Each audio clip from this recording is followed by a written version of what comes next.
12ஆம் வகுப்பு கணித பாடத்துல பயிற்சி 3.3ல 5வது கணக்குல ரெண்டு மூலங்கள் அவங்க கொடுத்திருந்தாங்க. என்னென்ன 1 + 2i ஒரு மூலம், √3 ஒரு மூலம். இதுல 1 + 2i நான் ஆல்பான்னு வச்சுக்கிட்டேன், ஆல்பா 1ன்னு வச்சுக்கிட்டேன். ஆல்பா 2 நமக்கு இதுல இருந்து டைரக்டா கிடைச்சது, இதோட கான்ஜுகேட் ஈக்குவல் டு 1 - 2i. ஓகேவா?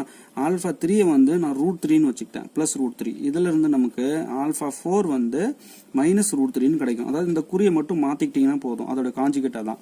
அப்போ 4 தீர்வுகள் நமக்கு இதுல கிடைச்சிருக்கு. இந்த 4 தீர்வுகளின் கூடுதலும் பெருக்கலும் நான் இன்னொரு வீடியோல காட்டுறேன்னு சொல்லியிருந்தேன் இல்லையா, அதை இப்ப நான் காட்ட போறேன். முதல்ல கூட்டுறேன். ஆல்பா 1 + ஆல்பா 2 + ஆல்பா 3 + ஆல்பா 4 நாலுத்தையும் நான் கூட்டுறேன். கூட்டினா என்ன ஆகும்? 1 + 2i, அந்தந்த மதிப்பு அங்கங்க போடுங்க, பிளஸ் அடுத்தது 1 - 2i + √3, அடுத்தது -√3. ஜஸ்ட் கூட்டுறது தானே, அப்படியே பிளஸ் போட்டு அப்படியே எழுதிட்டேன்.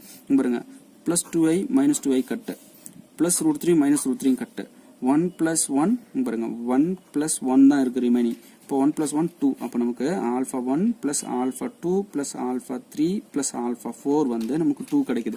இதை நாங்க டைரக்டா பயன்படுத்தியிருப்பேன். அதே மாதிரி மூலங்களின் பெருக்கல் பாருங்க, ஆல்பா 1 × ஆல்பா 2 × ஆல்பா 3 × ஆல்பா 4. இந்த நாலுத்தையும் பெருக்கிறேன். பெருக்கும்போது 1 + 2i இது ஒன்று பாருங்க, ஆல்பா 1 இடத்துல போட்டிருக்கேன், இன்ட்டு ஆல்பா 2 வந்து 1 - 2i இல்லையா, இன்ட்டு ஆல்பா 3 வந்து √3 +√3, ஆல்பா 4 வந்து -√3. இப்போ இது எல்லாத்தையும் பெருக்கும்போது என்னன்னா, இங்க பாருங்க, a + b × a - b மாதிரி இருக்கு. அப்போ a² - b², b²னா 2i². சரியா? இங்க பாருங்க, a² - b², இது ரெண்டையும் ஃபார்முலா வடிவில் அப்படியே எழுதிட்டேன். இன்ட்டு √3 √3 பெருக்குனா 3, அதுவும் -3. இந்த பிளஸ் இன்ட்டு மைனஸ், இப்போ -3 வருது.